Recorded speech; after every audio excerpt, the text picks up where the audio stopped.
meus amores, como que vocês estão? Ah, Pro, tá com tanta saudade. Bom, eu espero que todo mundo esteja bem e animado para começar a nossa aula. Vamos lá? Fechem os olhinhos para a gente fazer oração, para a gente começar. Querido Deus, maravilhoso Pai, muito obrigada, Senhor, pelo seu amor que é infinito, e obrigada porque o Senhor está conosco o tempo todo. Por favor, Senhor, nos abençoe, nos dê uma boa aula, que possa ser bastante produtiva, e abençoe também o nosso dia. Abençoe também as pessoas que nós amamos, em nome do amor de Jesus, amém. Olha só, na aula passada de português, a Pro deu mais algumas páginas para vocês fazerem do livro. E hoje nós vamos fazer a correção dessas páginas, tá bom? Então vamos lá com a Pro, me acompanhem, que vai dar tudo certo. Olha só, página 37. Nós tínhamos lido aquele texto, né, falando um pouquinho sobre a palavra, né, que reflete a identidade, a diversidade de um povo, e nós falamos sobre as variadas línguas, né, dos povos indígenas. E fomos responder algumas perguntas, fazendo, né, responder algumas questões, e agora nós vamos corrigir o que vocês responderam aí da página 37 até a página 43, tá bom? Então vamos lá com a Pro, todo mundo junto? Muito bem. O quarto parágrafo termina com a ideia de que perder a língua é como perder a força e a identidade. Então, perder a língua é como perder a força e a identidade. Como se pode perder uma língua? Vocês perceberam que foi colocado entre aspas porque não é o sentido literal. Não é perder a língua, mas é perder a língua que se fala, né? Então, o que eles querem dizer com isso? Como que isso pode acontecer? A gente viu lá no texto. Quando esse povo sofre alguma repressão de alguns povos que venham até eles, né? E os obriguem a deixar de falar sua língua, a trocar os seus hábitos, né? E isso aconteceu com aqui no nosso próprio país, com os nossos povos, né? Estavam aqui os nativos, o povo indígena, e aí vieram os colonizadores, né, portugueses, e quiseram fazer com que essas pessoas parassem de falar suas próprias línguas, trocassem os seus hábitos, suas crenças, tudo. Então, dessa forma, isso pode acontecer sim. Muitas dessas línguas, e nós vimos lá no texto que muitas dessas línguas deixaram de existir porque pararam de ser faladas por conta dessa repressão. Não vai poder, não dá para falar. E aí, né, infelizmente. Então, isso pode sim acontecer. E eles podem perder a língua por conta desses motivos. Letra B. Então vão corrigindo aí, gente. Qualquer coisa, pausem o vídeo, voltem. Por que essa perda prejudica a identidade de um povo? Então, por que essa perda na língua, né, a forma como eles falam, por que isso pode significar uma perda para a cultura, para a identidade desse povo? Porque a língua é algo que faz parte da cultura de um povo, está presente na história desse povo. Esse povo que deu origem a essa língua, de acordo com seus combinando ideias, pensamentos, eles juntaram isso aqui, vai formar uma palavra. Essa palavra vai dar origem a essa, né? Eles criaram isso. Então, a língua faz parte da cultura de um povo, né? E aí, quando essa língua deixa de ser falada, diminuem as pessoas que conseguem falar essa língua, ela corre o risco de ser extinta, de deixar de ser falada. E isso pode acontecer também com outros aspectos da identidade de um povo, seus hábitos, né, aquilo que eles fazem, aquilo que eles são, seu modo de viver. Isso também pode ser perdido se não for passado de geração em geração, se eles não continuarem fazendo, né? Então isso vai acontecer mesmo, perder essa identidade que é tão importante. O relato que você leu, continuando aí, para pensar, o relato que você leu finaliza com a seguinte ideia: decidir também é saber escutar. Qual é o sentido disso dentro do tema da cultura indígena, gente? E aí? O que você acha que eles quiseram dizer com isso? Porque é preciso o quê? Ter respeito pela diversidade desses povos. É preciso ter respeito pela cultura, pela trajetória deles, né? Nossa forma de viver não é melhor do que a forma deles. Cada um tem o seu jeito, né? Cada povo tem sua cultura, sua diversidade e precisa ser respeitado, né? Então, por isso que é importante escutar, ouvir, porque às vezes as pessoas tomam decisões, né? Ali, as pessoas que eu estou falando, o próprio governo, né? Os órgãos governamentais tomam decisões sobre a vida desses povos sem sequer ouvi-los, saber, escutar. Então, decidir também é escutar. Opa, eu quero fazer uma mudança, mas eu vou ouvir. Então, ouvir esses povos, entender o porquê, o motivo, tudo isso é importante. Então, escutar é importante nesses casos, certo? Então, mais ou menos isso daí a gente tem que sempre pensar, né? Não é porque o outro é diferente de mim que eu devo julgá-lo, que eu devo querer mudá-lo, que eu devo desrespeitá-lo. Às vezes a gente precisa ouvir para entender o que é, né? E isso é o que está sendo dito aqui sobre os povos indígenas, que é sobre o assunto que nós estamos conversando. Próxima página aí, página 38. Leia a seguir um trecho do texto da página 34. Para os Machacali, que vivem no norte de Minas Gerais, a palavra cac significa som de pássaro e a palavra mix significa o quê? Desenho ou risco. Juntas, formam uma outra palavra, caxamix, que significa escrever ou riscar o som. Letra A. O que a autora relata nesse trecho? Sobre o que ela está falando nesse trecho? Sobre a formação de uma outra palavra na língua dos Machacali, né? Falando ali como que essa palavra foi formada. Então é sobre isso que esse trecho está relatando. B. Na língua portuguesa também temos palavras que se juntam a outras, né, para formar novas palavras. Você conhece alguma? Qual? Gente, a gente conhece várias, nós estudamos sobre isso, certo? Então ali na 33 vai pedir que nós formemos palavras com as que estão listadas ali. Letra A. Ponta mais pé, fica o quê? Pontapé, muito bem. Gira mais sol, girassol. Passa mais porte, passaporte. Manda mais chuva, manda-chuva. Então, são palavras que, separadas, possuem seu próprio significado e sentido, mas quando se unem, formam uma outra palavra, né, com outro sentido, outro significado, tá? Super legal, né? E nós aprendemos isso, olha lá. Quando juntamos duas palavras ou mais palavras para criar outra, formamos palavras por composição, lembra? Nós estudamos, vocês já fizeram até avaliação sobre isso. Número 34. E aí a gente aprendeu por justaposição e por aglutinação, lembram? Quais das palavras abaixo são formadas por composição? Marque e escreva ao lado delas as palavras que lhes deram origem. Passatempo. E aí? Passatempo é? Passa mais tempo. Então essa a gente circula.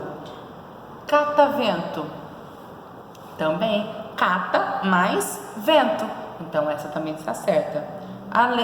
Também pode ser assinalada. E a letra C? Paraquedas.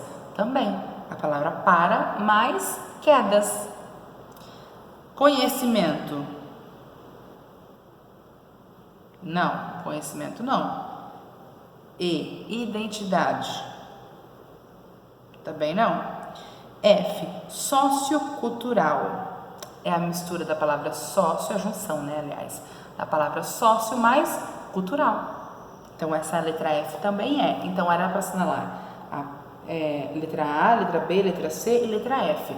E colocar do lado aquilo que a Pro já corrigiu aí com vocês, né?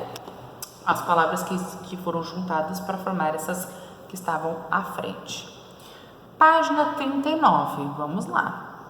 Releia os trechos a seguir. Para os Machacali, que vivem no norte de Minas Gerais, a palavra cax significa som de pássaro. O Chavante tem o Conselho dos Velhos, que cuida dos assuntos da aldeia e das relações com o homem branco. Letra A. A vírgula foi usada nesse trecho para separar vocativo? Não. Vocativo, lembra? Que a vírgula é usada para separar o vocativo, que é quando como se estiver chamando. Então, por exemplo, vem aqui, vírgula, Mariano. Então, tá vendo? O vocativo ali, ó, Mariano foi separado pela vírgula. Nesse caso, não é isso. Itens de uma lista, também não está sendo listado nada. É o que? São explicações, ó. Está explicando ali, ó, para os Machacali que vivem no norte de Minas Gerais, então está explicando onde os Machacali vivem, né? E ali aquela parte, o Chavante tem o Conselho dos Velhos, que cuida dos assuntos da aldeia e das relações com os homens brancos, está explicando o que esse Conselho dos Velhos faz, certo? Então, a vírgula aí está sendo usada para explicações, para separar explicações. B. Outro sinal de pontuação poderia substituir a vírgula nesses casos? Explique. Sim, gente, o travessão também pode separar trechos explicativos, tá? E o parênteses também, que é utilizado para fazer uma explicação, que a gente coloca depois de algo que a gente quer explicar, a gente coloca entre parênteses. Então, tanto parênteses nesses casos aí, quanto o travessão também poderiam ser utilizados, tá? Para separar essas explicações. A 36. Pinte as informações separadas por vírgula e explique por que esse sinal foi utilizado nos trechos. Então, qual foi a explicação aí que foi separada? Isso, a Pro já... Olha lá, os Crahó têm uma líder para resolver os assuntos do mundo feminino. Os Caiapós têm a Casa dos Homens. E o Chavante tem o Conselho dos Velhos. Então, ali, ó, tá essa parte ali, ó. Os Caiapó têm a Casa dos Homens. Então, tá explicando que os Crahó têm a do líder e aí explicou que no caso os Caiapós têm a Casa dos Homens, certo? Muito bem. A sabedoria indígena mora também nas palavras, aí tem a vírgula. Aí vocês vão pintar ali, ó, na tradução oral, vírgula, né? Então vocês vão pintar entre essas partes nos seus cantos e histórias. A vírgula, ela foi usada para quê nesse caso? Para explicar ou o quê? Na verdade não foi para explicar, foi para enumerar. Ó, os Crahós têm uma líder para resolver os assuntos do mundo feminino. Os Caiapó têm a Casa dos Homens e o Chavante tem o Conselho. Então tá enumerando, tá vendo? Ó? A sabedoria indígena mora também nas palavras, na tradição oral, nos seus cantos e histórias. Então tá enumerando. Então no caso a vírgula foi empregada aí para enumerar, diferente daquele outro trecho que foi para fazer o quê? Para explicar. A 37 era para vocês pesquisarem aí nos jornais e revistas trechos que tenham vírgula para separar ali elementos de enumeração, né? Igual esse trecho da página 36. Vocês encontraram? Muito bem, parabéns para quem encontrou e colou aí bem direitinho. Vamos lá para a página 40? 38. Organize as palavras a seguir nos grupos indicados. Pássaro, também, indígena, privilégio, líder e caiapó. Quais dessas são proparoxítonas? Isso, pássaro e indígena. Muito bem. Proparoxítona, que tem a sua sílaba tônica na antepenúltima sílaba, né? Ó, pássaro. E o acento ali, a sílaba tônica está no pá. Então é a última, penúltima, antepenúltima, né? Paroxítonas. Quais são as paroxítonas? As que têm a sílaba tônica na penúltima sílaba. Qual que é ali? Privilégio e líder. Muito bem. E as oxítonas?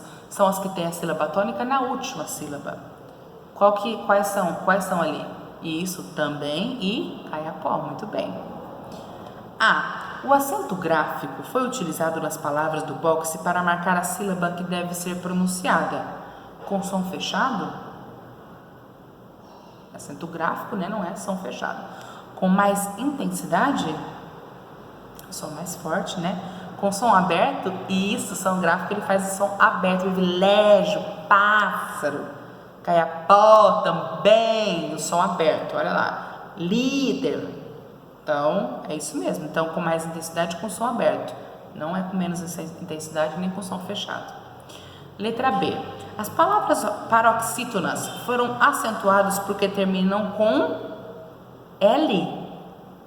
Não, nenhuma termina com L. Com I? Com ditongo? Sim, privilégio. Sim, termina com ditongo, né? Olha lá, o encontro de duas vogais, que é o quê? O I e o O, privilégio, na mesma sílaba. Isso que é o ditongo, lembra? Então, ditongo sim. R? Sim, no líder, olha lá o R. Então, esse também é para assinalar. M? Também não. Então, termina com R e com ditongo, tá? Letra C. Outras palavras paroxítonas aparecem acentuadas no texto. Quais? E aí, vocês conseguiram achar lá no texto? Parabéns para quem realmente procurou e colocou. Isso, as paroxítonas que são acentuadas são apenas língua, línguas, memória e próprio. Só essas são paroxítonas e acentuadas, tá? 39.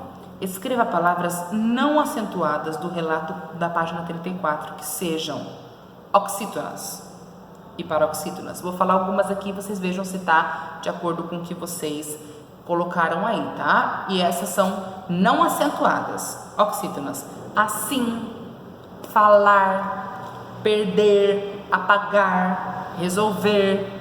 Então, essas todas não têm acento e são oxítonas porque a sílaba tônica é na última sílaba, tá? Se você colocou alguma outra palavra que se encaixe nisso daqui, está certo. Letra B, paroxítonas. Palavras, norte, significa, desenho, risco, pensamento. Então, são todas que seguem as regras ali para ser paroxítona e que não tem um acento, tá? Se você colocou outras que seguem esse mesmo padrãozinho aí de paroxítona que não tem acento, tá tudo certo. Por que não aparecem proparoxítonas sem acento? Por que não aparecem proparoxítonas sem acento? O que a nossa amiga ali vai escrever? Porque todas as proparoxítonas são acentuadas. Certo? Muito bem, vocês são feras demais. Vamos lá. Próxima ali, página 42. Né? Agora é a sua vez. 1. Os trechos a seguir apresentam fatos da autobiografia do poeta Dylan Camargo. Complete-os com os verbos nos tempos indicados a fim de transmitir informação certa e precisa. Olha lá, gente, vamos colocar direitinho aí para poder fazer a leitura correta, porque senão não vai dar certo, né? Vamos lá? Muito bem.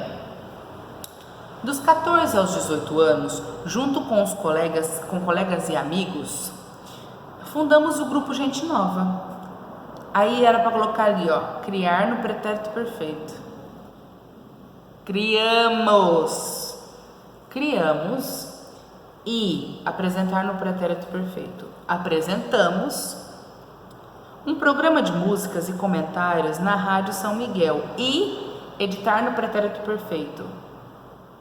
Editamos um jornal impresso dirigido ao público jovem com artigos e notícias. Lembra que o pretérito, quando ele é perfeito, é aquela ação que aconteceu no passado e que ficou lá? Criamos, pronto, acabou, criou já. Apresentamos, editamos, já foi. Agora, letra B. Frequentar no pretérito perfeito também. Frequentei, ficou lá atrás, ó. Quase diariamente a biblioteca pública e agora no pretérito imperfeito, que dá sentido que ainda acontecia. Ler ali, ó. E lia, quer dizer, ele estava lendo sempre, lia, principalmente poesia, por metro de instante. C. Atualmente, viver no presente. Vivo entre Igrejinha e Porto Alegre, tendo ao meu lado a minha inseparável Magda. Olha lá o ter no presente. Tenho, né? É o verbo ter no presente. 3 filhas e um enteado. Graziela, Letícia, Tamara e Eduardo. Certo? Então tá fácil, né, gente? Era só vocês lembrarem da regrinha ali do pretérito perfeito e imperfeito. Pretérito perfeito é aquela ação que ficou no passado e que acabou, já foi. E pretérito imperfeito é aquela ação que, apesar de ter ficado no passado, ainda dá a sensação de que ficou acontecendo, né? 2. Agora, fique esperto, responda as perguntas no quadro a seguir. Olha lá. Palavra e como se separa, qual é o nome por quantidade de sílaba, qual é a posição da sílaba tônica e qual é o nome pela posição da sílaba tônica. Cultura, como que a gente separa? Cultura. Qual é o nome por quantidade de sílaba? Ela tem quantas sílabas? 3, então ela é trissílaba. Qual é a posição da sílaba tônica? Cultura. Tá na penúltima. Então, se ela está na penúltima, qual que é o nome pela posição dessa sílaba? É o quê? Paroxítona. Muito bem. Agora, aí já estava falando como que era para fazer, era só vocês fazerem igual. Indígena. Indígena. São 4 sílabas, então ela é polissílaba, que é quando tem mais de 3 sílabas. Qual é a posição? Olha lá, indígena, antepenúltima, então ela é proparoxítona. Muito bem, vamos lá. Álbum, como se separa? Álbum. Qual é o nome por quantidade de sílaba? Tem 2 sílabas, então é dissílaba. Qual é a posição da sílaba tônica? Álbum, penúltima, então é paroxítona. Vamos lá para a pro. Próximo. Se a gente for separar, fica o quê? Próximo. São 3 sílabas, então é trissílaba. Próximo, tá na antepenúltima a sílaba tônica, então é proparoxítona. Estão corrigindo aí, gente? Coloquem certinhos. Amável. Como que se separa? Amável. Ela tem 3 sílabas, então é trissílaba. Qual é a posição da sua sílaba tônica? Amável, penúltima. Então ela é paroxítona. Hábito, separando. Hábito. São 3 sílabas, então ela é trissílaba. Qual é a sua posição da sílaba tônica? Hábito, antepenúltima. Então ela é proparoxítona. Muito bem, isso aí. Açaí, como que separa? Açaí. Açaí, separa em 3. Ela é o quê? Trissílaba. Qual a posição dessa sílaba tônica? Na última, oxítona, açaí. E qual é o nome, né? A Pro acabou de falar, oxítona. Avô, como que se separa? Avô. Qual é o nome por quantidade de sílaba? Tem 2, então é dissílaba. Qual é a posição da sua sílaba tônica? Avô. É a última, então ela é oxítona. Vocês estão fera demais, a Pro está muito orgulhosa. Olha só, vamos lá? Podemos? Então vamos que vamos, olha só. Arte na minha história, página 44. Aliás, a Pro está passando para 44 e aí a gente ainda não corrigiu a 43, né? Por favor, vamos corrigir a 43. Voltando aí, 43, gente. Vocês já estavam indo para 44, gente. Presta atenção, ainda tem 43. 3. Observe as imagens e as palavras abaixo e forme palavras compostas. Aquelas que são formadas por composição, que a gente aprendeu. O que a gente tem aí? Letra A. Temos o quê? Uma porta. Mais malas, como que fica? Porta-malas. B. Couve mais flor, fica couve-flor. C. Guarda mais roupa, fica guarda-roupa. Não é guarda-camiseta não, aquilo ali era uma roupa. D. Peixe mais espada, fica peixe-espada. E. Cachorro mais quente, fica cachorro-quente. Era isso, gente. Esse era o agora a sua vez que vocês tinham que fazer, super tranquilo. Responderam ali o então, se vocês fizeram tudo direitinho. Legal, é isso aí. Agora sim, gente, vocês estavam com pressa, estavam apressados demais, isso aí. Agora nós vamos ler. Página 44, capítulo 12. Arte na minha história. Você gosta de algum tipo de arte? De qual? E aí, você gosta de algum tipo de arte? Então vamos lá. O skatista amarelo. Anitta, a professora diz meu nome em voz alta. Eu estou tão longe que só volto para a terra quando ela fala mais alto. Anitta Catarina Malfatti. Minhas amigas caem na risada. Não sei porque minha mãe me deu esse nome. Anitta Catarina? Tem coisa mais descombinada? Se fosse só Anitta ou só Catarina, mas os dois juntos, vê se pode. Tudo por causa do meu sobrenome, é o que ela e meu pai dizem. Aproveitaram o sobrenome do meu pai e, em homenagem a uma artista plástica chamada Anitta Catarina Malfatti, me fizeram sua homônima. Quer dizer, ter o mesmo nome. Ah, temos mais uma coisa em comum. Estou tendo aulas de pintura. Semana de arte moderna, a professora continuou. Cada um deve escolher um poeta, artista plástico. A Anitta ficou com a parente dela. A Carol adora inventar moda. Aviso que não somos parentes, nunquíssima alguma. Mas parece que a professora decreta mesmo um parentesco. Anitta com Anitta e fim de papo.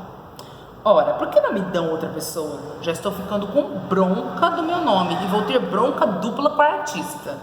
Paciência. Melhor pesquisar na biblioteca, internet, nos livros e de literatura da Bisa. Gente, quase morro de tanto procurar coisas sobre minha xará. Não achei nada, pouquíssima coisa, quer ver? Olha lá. Anitta Catarina Malfatti nasceu em São Paulo em 1896. Seus estudos artísticos foram orientados pela mãe, Beth, pintora amadora. Em 1912, foi enviada para a Alemanha, a fim de cursar na Academia de Belas Artes de Berlim. Após curto estágio em Dresden, a própria artista descreveu: em Berlim comecei a desenhar e desenhei 6 meses, dia e noite. Olha lá. Então, em Berlim, ela começou a desenhar, desenhou 6 meses, dia e noite. Um belo dia, fui com uma colega ver uma grande exposição de pintura moderna. Eram quadros grandes. Havia emprego de quilos de tintas de todas as cores. Um jogo formidável, uma confusão, um arrebatamento. Cada incidente de forma pintada com todas as cores. O artista não havia tomado tempo para misturar as cores. Continuo a ler o que minha xará escreveu e um arrepio enorme toma conta do meu corpo. Onde será que está aquele jornal que fala da exposição em comemoração à Semana de Arte Moderna? Procuro feito doida. Achei! Dou um salto. Lá está. O local, o horário, o preço do ingresso, de graça. Eu não posso perder a exposição por nada no universo. Procuro um moletom, bate um friozinho lá fora, pego meu bloco de anotações, coloco o meu gravadorzinho no bolso da calça e deixo um recado sobre a mesa da cozinha. A Anitta foi ver a Anitta no museu. Volto de tardezinha. Catarina Malfatti. Será que era assim que ela assinava seus quadros? Entro no museu, ligo o gravador, testando 1, 2, 3, pronto. Para minha sorte, um guia começa a explicar para o seu grupo e eu, pegando carona no desconhecido, torno a viajar com o meu gravador. Ela pintou todos esses quadros? Pergunta um garoto mais velho que eu. Fico olhando para ele. É alto, moreno, usa roupa toda amarela de skatista. Esses e mais outros ainda, Mário. Anitta inovou na pintura lançando o cubismo, que despreza a perspectiva convencional e representa os objetos com formas geométricas. Então foi isso, vocês viram? Ela aprendeu, ela tinha o mesmo nome que a artista e ela tinha ali um momento na escola, né, que ela tinha que fazer um trabalho e a professora já deixou ela com essa Anitta mesmo, porque a amiga já parece que já deu uma ideia para a professora, né? Ah, deixou a Anitta com a parente dela, que não era parente não, mas a menina falou que era parente. E aí a professora acabou catando a ideia, né? E ela foi realmente ver, tinha uma exposição de arte na Semana de Arte Moderna, e ela foi conhecer um pouquinho mais sobre essa Anitta, né? Essa artista, para escrever um pouquinho sobre ela e fazer o seu trabalho, né? E nesse momento ela estava lá, tal, e aí tinha um rapaz que fez essa pergunta e ele usava uma roupa toda amarela, ele era skatista, né? E aí falaram um pouquinho também do cubismo, que é essa técnica que as pessoas fazem representações utilizando as formas geométricas. Então fazem desenhos, né? Utilizando formas geométricas. Que é a Anitta, ela que lançou essa forma de representação, né? Que é o cubismo.